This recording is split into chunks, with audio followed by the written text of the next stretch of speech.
Hello, radio see you ഇപ്പോൾ നിൽക്കുന്നത് കേരള സർക്കാരിന്റെ തൊഴിൽ വകുപ്പ് സ്റ്റാളിന് മുൻപിലാണ്. കൂടുതൽ വിശേഷങ്ങൾ ചോദിച്ചറിയാം. എൻ്റെ പേര് മിർസ ഷറഫ്. ഞാൻ സീനിയർ ക്ലർക്കാണ്, ജില്ലാ ലാബ് ഓഫീസർ സീനിയർ ക്ലർക്കാണ്. പിന്നെ മെയിനായിട്ട് സർക്കാരിൻ്റെ ഈ 4-ാം മാസം ജനങ്ങൾക്ക് കൊടുക്കുന്ന വിവിധ സേവനങ്ങളെക്കുറിച്ചുള്ള സംഭവങ്ങൾ പ്രചരിപ്പിക്കാനുള്ള ഭാഗമായിട്ടാണ് നമ്മൾ തുടങ്ങിയിട്ടുള്ളത്. അതിൻ്റെ ഭാഗമായി കൊണ്ടുവന്ന തൊഴിൽ വകുപ്പ് വിവിധ ക്ഷേമ പദ്ധതികൾ നടപ്പിലാക്കിയിട്ടുണ്ട്.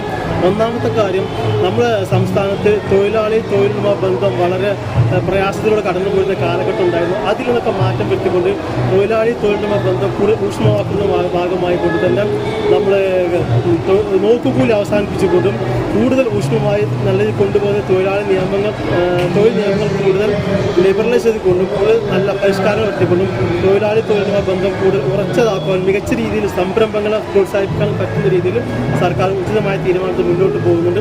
അതുപോലെ തന്നെ വിവിധ ക്ഷേമ നിധി ബോർഡുകൾ വഴി വിവിധ മേഖലകളിലെ തൊഴിലാളികൾക്ക് കൂടുതൽ മെച്ചപ്പെട്ട ആനുകൂല്യങ്ങൾ നൽകുന്ന പ്രവർത്തനത്തിൽ സർക്കാർ ഏർപ്പെട്ടും അവർക്ക് കൂടുതൽ പെൻഷൻ വർദ്ധിപ്പിച്ചുകൊണ്ടും പെൻഷൻ സമയത്തിൽ കൊടുത്തുകൊണ്ടും സർക്കാർ എന്ത് ചെയ്തിട്ടുണ്ട്, കൂടുതൽ മികച്ച പ്രവർത്തനം നടത്തിയിട്ടുണ്ട്. അതുപോലെ തന്നെ നമ്മൾ സംസ്ഥാനത്തെ ബഹുഭൂരിപക്ഷം സ്ത്രീകളും എന്ത് ചെയ്യുന്നു, പല ടെക്സ്റ്റൈൽസ് ഫീൽഡുകളും മറ്റും വർക്ക് ചെയ്യുന്നുണ്ട്. അവർക്ക് വർക്ക് ചെയ്യുന്ന സാഹചര്യത്തിൽ അവർക്ക് ഇരിക്കാനുള്ള സംവിധാനം പോലും ഉണ്ടായിരുന്നില്ല.